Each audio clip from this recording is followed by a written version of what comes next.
What's going on, folks? We're back with another one. Yes, and today we're going to be going back to some old roots on the channel. Old roots on the channel. Old roots on the channel.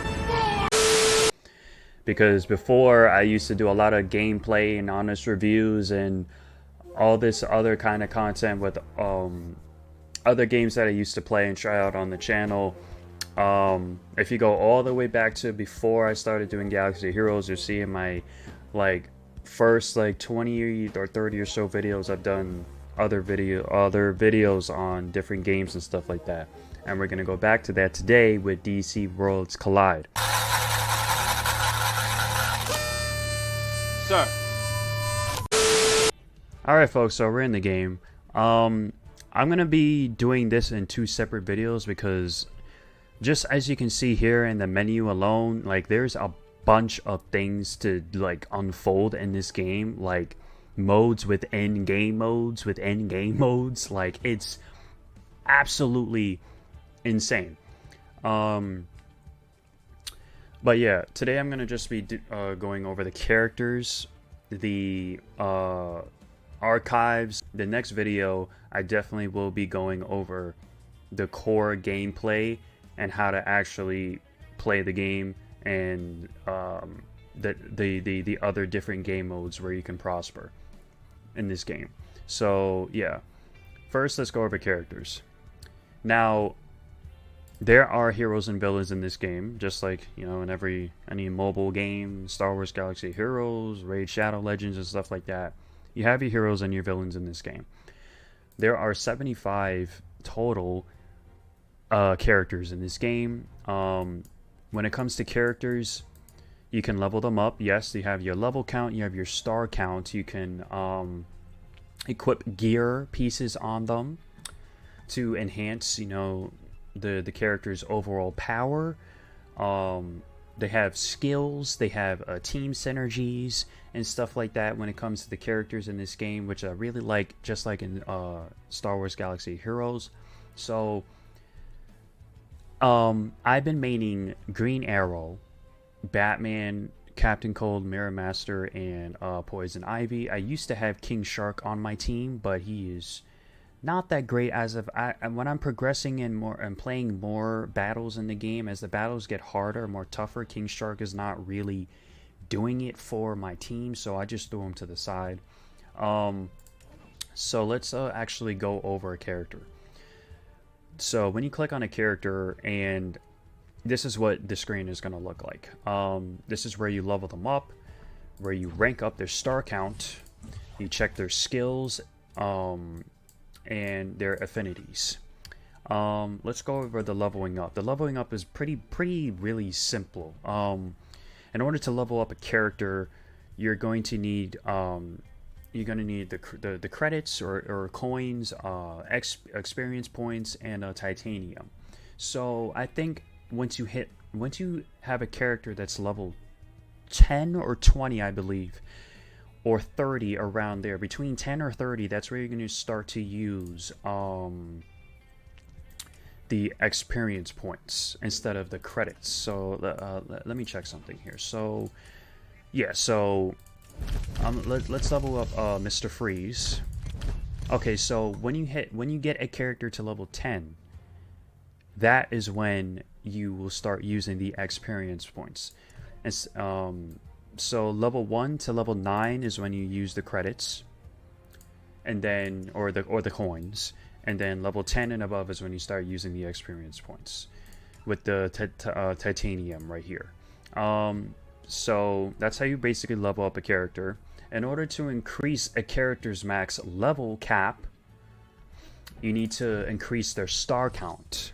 And now, in order to increase a character's star count, you need to have the fragments or shards, as you were in Galaxy Heroes, but in here it's called fragments. So in order to rank up a character, you need to have character fragments. So for example, let's say like a 3-star character. Let's go to Clayface, for example, right? I have Clayface here, and if I want to rank him up, he's a 3-star elite character, If I want to rank up Clayface to 4 stars, I need 10 Clayface fragments, and then I'll be able to rank him up, and it'll cost 5,000 coins to rank him up. Pretty simple. So, and then if I have a 4-star character, let's say, for example, King Shark. I want to rank up King Shark. I need to get 20 character fragments for King Shark to get him to 5 stars.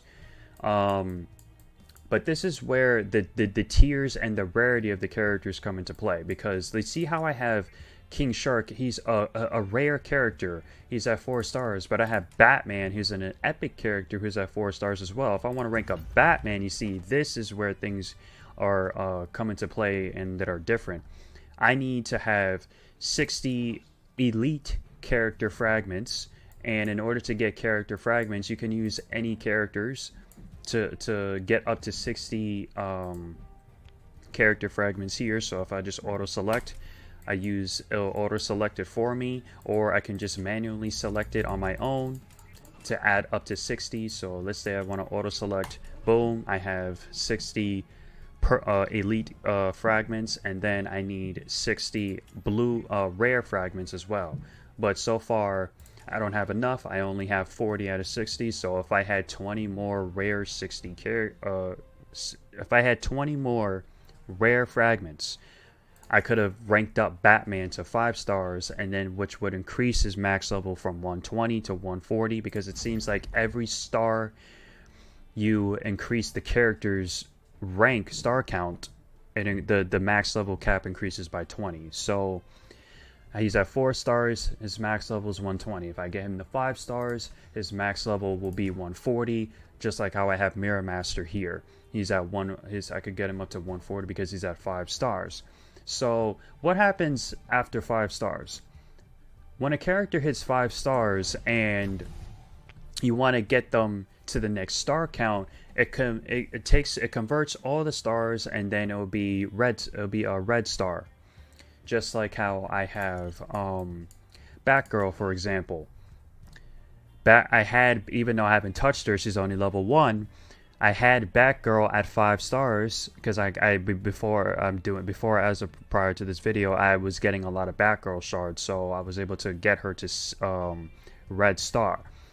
And then you get the character to red star, and then if you want to rank them from red star, do the same thing.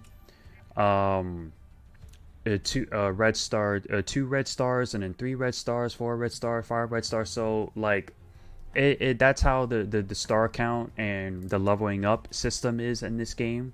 Also, when it comes to the tier and the rarity of the characters. So when it comes to the rarity of the characters, it's uncommon, rare, elite, epic, and then legendary. So that's pretty easy to understand. Uncommon is green, blue is rare, purple is elite, epic is this yellowish right here, and then a legendary character like the Flash, Superman, or Wonder Woman, it would be like lit up like yellow gold right here. And legendary characters are automatically 5 stars. So there's that when it comes to the characters. The gear system, you could have gears, equip gear on characters too. You can also strengthen gear as well. So like how I have this gear set and gear pieces here on Green Arrow, you can either replace it and here. Every single specific gear piece will give you stats, and it'll tell you the stats. Like for this helmet here, this helmet here has a base power of 255. It also has bonuses here: attack bonus plus 3%, plus 6% attack bonus. Because Green Arrow is like definitely considered an attacker in this game. Now, when it comes to the DPSs and the classes of the characters, you can click here. There's Mighty is red, Agile is green, and Tactical is blue. So it'll tell you the specific class and the DPS of a specific character. So for Green Arrow, he's an agile character, and his class is a DPS, right? He's an agile character. He does a lot of attacks and stuff like that. So he's an agile attacker. Let's go to Batman. We click on Batman. Same thing with him. He's a DPS character. He's an attacker, and he's a mighty character. And then let's go to Captain Cold. Captain Cold is a tactical tank. Right here, it'll tell you right here. He's a tank. You can see the shield right there, and the trait. He's a tactical right here. So when it comes to the mighty, agile, and tactical, it'll tell you here which is more effective on another, which is more effective than the other. So let's say if you have a team that has agile as an agile character, and your team has a mighty character. Mighty characters do more damage to agile characters. Agile characters do more damage to tactical characters, and tactical characters do more damage to mighty characters. So I'll say right here, these three traits have a relationship where one is more effective against the other, but ineffective against the third. So it's like, think of it like Pokemon, for example. Like a water type is super effective to, like, let's say this is a water type and this is a fire type. A water type is super effective to a fire type, right? And then the fire type is super effective to the grass type, and then the grass type is super effective to the water type. But you see how the grass type is weak against a fire type, and a fire type is weak against a water type, and a water type is weak against a grass type. So you see how it's like, it just, if you played a lot of Pokemon, or think of it like that. So it'll tell you here, like, one is more effective than the other when it comes to the character traits, and then the classes, the tank, support, and DPS. So that's something that I like. That's pretty cool about this game, where they really go into detail about that. And then the affinities here, let's say certain characters, like, there are team synergies in this game, just like in Star Wars Galaxy of Heroes. You have allies and enemies, and the affinities here. So let's say if Captain Cold, if I have Captain Cold and Mr. Freeze on the same team, they'll both gain an HP bonus of 4% and 2% defense, and stuff like that. Let's go back to Batman, for example. I'll go to the affinities with Batman, or Green Arrow, for example, right here. If I have Green Arrow and Deathstroke on the same team, they both get an attack percent bonus of 7.5% bonus attack. If I have Green Arrow and Question on the same team, they both get an attack stat of 2.5 HP and defensive. Attack, HP, and defensive boosts to Green Arrow and the Question. Let's go back to Batman. I'll do it one more time with Batman. Click here. If Batman and Superman are on the same team, they get bonuses to their attack, their HP, and their defense. Pretty self-explanatory. Batman, Nightwing, Robin, right here. Same thing, right?